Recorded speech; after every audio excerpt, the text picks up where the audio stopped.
Movie की शुरुआत में हमें डोमिनिका नाम की एक लड़की को दिखाया जाता है जिसकी मॉम बीमार होती हैं, इसलिए वो उनका पूरा ख्याल रखने की कोशिश कर रही होती हैं। जिसके बाद हमें पता चलता है कि डोमिनिका एक बैलेरिना है। फिर उसके पास उसके अंकल एवान पहुंचते हैं जो उसे डिमित्री नाम के गैंगस्टर से मिलवाते हैं। इस दौरान हम देखते हैं कि डिमित्री फोटो खिंचवाने के बहाने डोमिनिका को छूने की कोशिश कर रहा था। तभी हम एक और आदमी को देखते हैं जो कहीं पर जा रहा होता है, लेकिन पुलिस ऑफिसर को उस पर शक हो जाता है, इसलिए वो लोग का पीछा करने लगते हैं। ये जानकर वो आदमी वहाँ से भागने की कोशिश करता है। तभी उसे अमेरिकी सोल्जर दिखाई देते हैं जिनके सामने वो खुद को सरेंडर कर देता है। फिर हमें पता चलता है कि वो एक CIA एजेंट है। दूसरी तरफ डांस कर रही डोमिनिका का एक पैर उसके डांस पार्टनर के पैर लगने की वजह से बहुत ही बुरी तरह से टूट जाता है, इसलिए उसका ऑपरेशन किया जाता है। इधर एवान जो कि एक डिप्टी डायरेक्टर है जो स्टेट सिक्योरिटी के हेड ऑफिसर के पास पहुंचता है, जिसे पता चलता है कि CIA एजेंट किसी आदमी को बचाने की कोशिश कर रहा था, इसलिए अब वो लोग उस आदमी का पता लगाने की कोशिश कर रहे थे।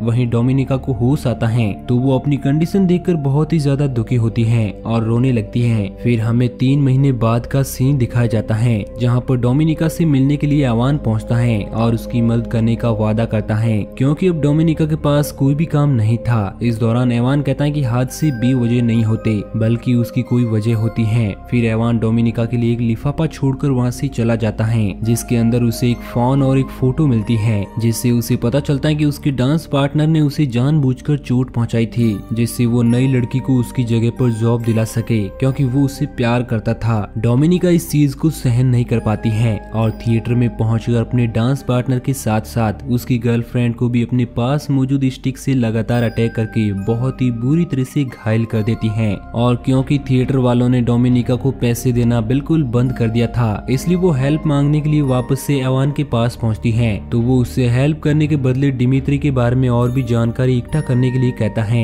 और उसके करीब जाकर उसका भरोसा जीतने के लिए कहता है, जिस चीज के लिए ना चाहते हुए भी डोमिनिका तैयार हो जाती है और एवान के बताए हुए होटल में पहुंचती है जहां पर डिमित्री आने वाला था। जैसे ही वो तैयार होकर वहां पर पहुंचती है तो डिमित्री उसे देख लेता है और उसके पास पहुंचकर वहां पर आने का रीजन पूछता है। हालांकि पहले तो डोमिनिका उससे झूठ बोलने की कोशिश करती है कि वो किसी और का इंतजार कर रही है, लेकिन फिर वो बताते हैं कि मैं यहाँ पर किसी और का नहीं बल्कि आपका ही इंतजार कर रही थी, क्योंकि मैं हमेशा से एक डांसर बनना चाहती थी, लेकिन अब मेरी जिंदगी पूरी तरह से तबाह हो चुकी है। जिसके बाद डिमित्री डोमिनिका के रूम में पहुंचता है और उसे अपने क्लॉथ रिमूव करने के लिए कहता है। क्लॉथ रिमूव करते ही डोमिनिका कुछ समझ पाती, उससे पहले ही डिमित्री उसका बहुत ही बेरहमी से करने लगता है। तभी एक हेलमेट पहना हुआ एसोसिएशन आदमी वहां पर पहुंचकर डिमित्री का गला बहुत ही बेरहमी से काट देता है और डोमिनिका को लेकर वहां से स्टेट सिक्योरिटी के बेस पर पहुंचता है, जहां पर जनरल एवान से डोमिनिका को मारने के लिए कहता है, क्योंकि उसे लग रहा था कि डोमिनिका उनके लिए खतरा बन सकती है। लेकिन डायरेक्टर उससे कहता है कि वो मेरी भतीजी है और मुझे उस पर पूरा यकीन है। जिसके बाद एवान डोमिनिका के पास पहुंचता है तो उसे देखते ही डोमिनिका कहती है कि आपको मेरे साथ ऐसा नहीं करना चाहिए था, जिस पर वो कहता है कि तुम खुद चलकर मेरे पास आई थी और अभी भी अगर तुम चाहो तो तुम्हारे पास जीने के लिए एक अच्छी जिंदगी है, क्योंकि तुम बहुत ही ज्यादा चालाक हो और तुम हमारे काम आ सकती हो। हमारा एक प्रोग्राम है जिसकी ट्रेनिंग काफी कड़ी है, लेकिन मुझे पूरा भरोसा है कि तुम उसे जरूर पूरा कर लोगी, लेकिन अगर तुमने ऐसा नहीं किया तो मैं तुम्हारी कोई भी हेल्प नहीं कर पाऊंगा। और क्योंकि डोमिनिका हर हालत में अपनी मॉम का इलाज करवाना चाहती थी, इसलिए वो इस प्रोग्राम में ट्रेनिंग लेने के लिए तैयार हो जाती है, लेकिन वो वहाँ पर जाने से पहले अपनी मॉम से मिलने के लिए जाती है, जिन्हें इन सारी चीजों के बारे में जब पता चलता है तो वो उसे समझाते हैं कि तुम्हारे अंकल भरोसे के लायक नहीं हैं, इसलिए तुम्हें कुछ बातें अपने तक ही रखनी होगी। फिर ट्रेनिंग स्कूल में पहुंचने के बाद डोमिनिका को अपना असली नाम और पहचान पता किसी को भी बताने के लिए मना किया जाता है। साथ ही ये भी कहा जाता है कि अगर वो ट्रेनिंग कंप्लीट नहीं कर पाई तो उसे मार दिया जाएगा। जिसके बाद ट्रेनिंग के सभी कैंडिडेट को स्पीरो नाम दिया जाता है। ट्रेनिंग के दौरान हम देखते हैं कि डोमिनिका अपनी बुद्धिमानी से हर एक टेस्ट को बहुत ही अच्छे से पास कर रही थी। इस दौरान ट्रेनर कहती हैं कि तुम्हें जिस चीज से घिन आती है उसकी आदत डालनी पड़ेगी ताकि तुम्हारी कोई भी कमजोरी ना रहे। दूसरी तरफ हम उसी CIA एजेंट जोएल को देखते हैं जो अपने ऑफिसर से कहता है कि रशियन अभी भी मुझे ढूंढ रहे हैं। इससे ये कंफर्म होता है कि हमारा साथी मार्बल अभी भी जिंदा है और उनके हाथ नहीं लगा, लेकिन जब तक वो बाहर नहीं आएगा तब तक मैं फील्ड वर्कआउट करना स्टार्ट नहीं करूंगा। इसलिए ऑफिसर एजेंट को अपने एक साथी के साथ मिलकर फील्ड वर्कआउट करने का ऑर्डर दे देते हैं। नेक्स्ट सीन में हम देखते हैं कि डोमिनिका का साथी कैंडिडेट उसकी वॉशरूम में उसका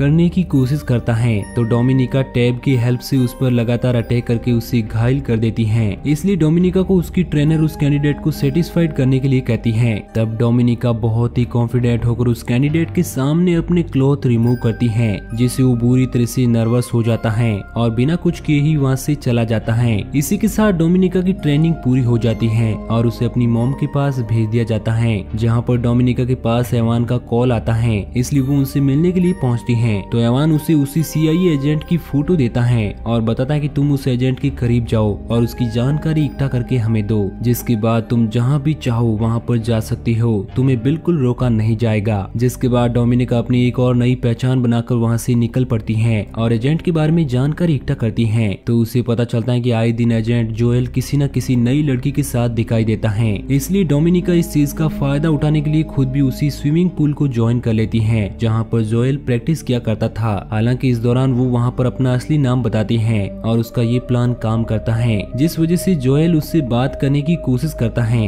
लेकिन डोमिनिका जानबूझकर उसे इग्नोर कर रही थी जिससे कि उसे डोमिनिका पर शक न हो। लेकिन जोएल को उस पर शक हो जाता है और उसे पता चल जाता है कि वो भी एक रूसी एजेंट है। लेकिन जब वो बात अपनी टीम को बताता है तो वो लोग उसकी बात पर यकीन नहीं करते, क्योंकि उन्हें लगता है कि अगर वो एक एजेंट है तो अपना असली नाम इस्तेमाल क्यों करेगी। लेकिन जोएल के फोर्स करने पर वो लोग उसे डोमिनिका के बारे में पता लगाने की इजाजत दे देते हैं। दूसरी तरफ हम डोमिनिका को देखते हैं जो अमेरिकन एम्बेसी का इन्विटेशन लेकर एक फंक्शन में पहुंच जाती है। तो वहाँ पर उसे देखकर जोएल फिर से उसके पास पहुँचता है और बातों ही बातों में उसे डिनर के लिए पूछता है, जिस चीज के लिए डोमिनिका तैयार हो जाती है। और क्योंकि डोमिनिका के ऑफिसर ने उसकी झूठी शिकायत कर दी थी, इसलिए वो उस ऑफिसर का पीछा करते हुए बार में पहुंचती है और वहां पर मौजूद उस ऑफिसर की बेइज्जती करती है, जिससे वो बिना सोचे समझे उससे थप्पड़ मार देता है। और क्योंकि डोमिनिका ने पहले से ही अपने कंधे पर कैमरा लगा रखा था, इसलिए वो धमकी देती है कि अगर तुमने मेरे बारे में एक अच्छी और सही रिपोर्ट नहीं भेजी तो मैं तुम्हारे खिलाफ कंप्लेंट कर दूंगी, जिससे तुम्हारा पूरा करियर खत्म हो जाएगा। वहीं दूसरी तरफ जोएल रेस्टोरेंट में डोमिनिका का काफी देर इंतजार करने के बाद वापस अपने घर पहुंचता है तो डोमिनिका भी उसका पीछा करते हुए उसके घर पर पहुंच जाती है और उसके साथ इस तरह से पेश आती है जैसे उसे किसी ने बहुत ही बुरी तरह से पीटा हो। इसलिए जोएल बिना सोचे समझे उसे घर के अंदर आने के लिए कहता है और उसे पूछता है कि तुम्हारी ये हालत किसने की। तो वो बताते हैं कि मैंने अपने बॉस के साथ सोने से मना कर दिया था, इस वजह से उसने मुझे बहुत ही बुरी तरह से मारा। इस दौरान जोएल को पता चलता है कि डोमिनिका को पहले से ही इस बारे में पता है कि वो एक CIA एजेंट है। हालांकि इस दौरान डोमिनिका जोएल के करीब जाने की कोशिश करती है, लेकिन वो उसे इनकार करते हुए घर जाने के लिए कहता है।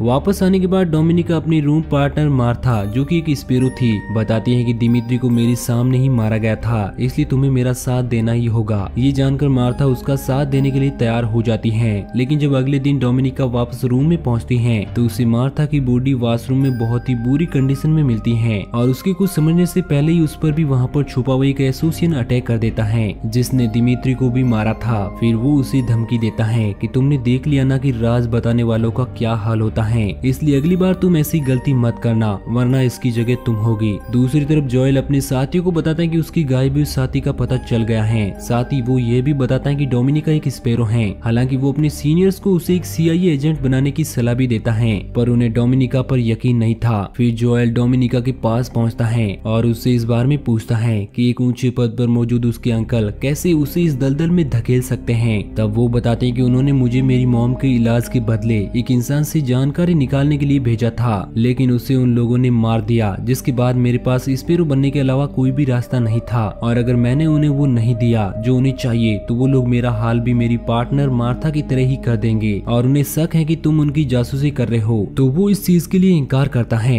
और कहता है कि तुम कुछ भी कर लो, तुम्हारे अंकल तुम्हें इस दलदल से कभी भी निकलने नहीं देंगे, इसलिए अगर तुम चाहो तो मेरे साथ काम करो और उन लोगों को उनके किए की कीमत चुकाने दो। अगर तुमने ऐसा किया तो मैं तुम्हारी हर मुमकिन मदद करूंगा। तब वो इस चीज के लिए तैयार हो जाती है, जिसके बाद जोएल उसे वापस काम पर जाने के लिए कहता है और अपने नाम पर एक रिपोर्ट बनाने के लिए कहता है कि डोमिनिका उसके बहुत ही ज्यादा करीब आ चुकी है और वो एक बेवकूफ आदमी है। फिर जोएल डोमिनिका को लेकर अपने ऑफिसर के पास पहुंचता है जो उसका लाई डिटेक्टर टेस्ट करते हैं, जिससे ये कंफर्म हो सके कि वो उनके लिए वफादार रहेगी। जिसके बाद डोमिनिका उन लोगों के लिए सैटेलाइट डिफेंस सिस्टम की जानकारी लाने के लिए लंदन पहुंचती है। तो वहां से कैसेट हासिल करके उसे चेंज कर देती है, क्योंकि इस दौरान उसके साथ उसका बॉस भी मौजूद होता है। फिर उन लोगों के वहां से निकलने के बाद जोएल रूम में छुपाई हुई कैसेट को हासिल कर लेता है, लेकिन इस दौरान CIA के ऑफिसर्स फ्रांस के सेनेटर के चीफ ऑफ स्टॉफ स्टेफनी की पैसे लेने में जल्दी कर देते हैं, जिससे वो ट्रक के नीचे आने की वजह से बुरी तरह से मारी जाती है। इधर रास्ते में मौजूद डोमिनिका का बॉस उससे जबरदस्ती कैसेट और उसका पासपोर्ट ले लेता है, क्योंकि स्टेफनी के मरने की वजह से उन लोगों को शक हो गया था कि डोमिनिका CIA एजेंट से मिली हुई है। ये जानकर जोएल डोमिनिका को बचाने के लिए निकल पड़ता है, लेकिन उसके पूछने से पहले ही डोमिनिका वहाँ से निकल जाती है, जिससे जोएल को काफी दुख होता है। दूसरी तरफ हम देखते हैं कि डोमिनिका को इस चीज के लिए बुरी तरह से टॉर्चर किया जा रहा है, क्योंकि वो लोग जानना चाहते थे कि स्टेफनी के मारे जाने में किसका हाथ है, क्योंकि उन्हें शक था कि डोमिनिका ने ही उसे अमेरिकन के हवाले किया था। हालांकि इस पूछताछ में डोमिनिका की हालत बहुत ही ज्यादा खराब हो जाती है, लेकिन इसके बावजूद वो ये चीज एक्सेप्ट नहीं करती है कि उसी ने स्टेफनी को अमेरिकन के हवाले किया था। जिसके बाद वो लोग डोमिनिका को दिखाते हैं कि उसके बॉस को भी यही सवाल पूछते पूछते मार दिया गया था, लेकिन इसके बावजूद डोमिनिका ये चीज एक्सेप्ट नहीं करती है, इसलिए उसे छोड़ दिया जाता है। फिर उसके अंकल उसके पास आते हैं तो वो उनसे कहते हैं कि हमें सिखाया गया है कि हमें जानकारी इकट्ठा करने के लिए किसी भी हद तक गुजर जाना चाहिए, इसलिए आप लोगों के टॉर्चर करने की वजह से CIA एजेंट आसानी से मेरा यकीन कर लेंगे, इसलिए मुझे जाने दो। ये जानकर उसके अंकल को लगता है कि वो अब भी अपने मिशन पर हैं और वो उसे छोड़ देते हैं। उसकी ऐसी हालत देखकर उसकी मॉम बहुत ज्यादा घबरा जाती है।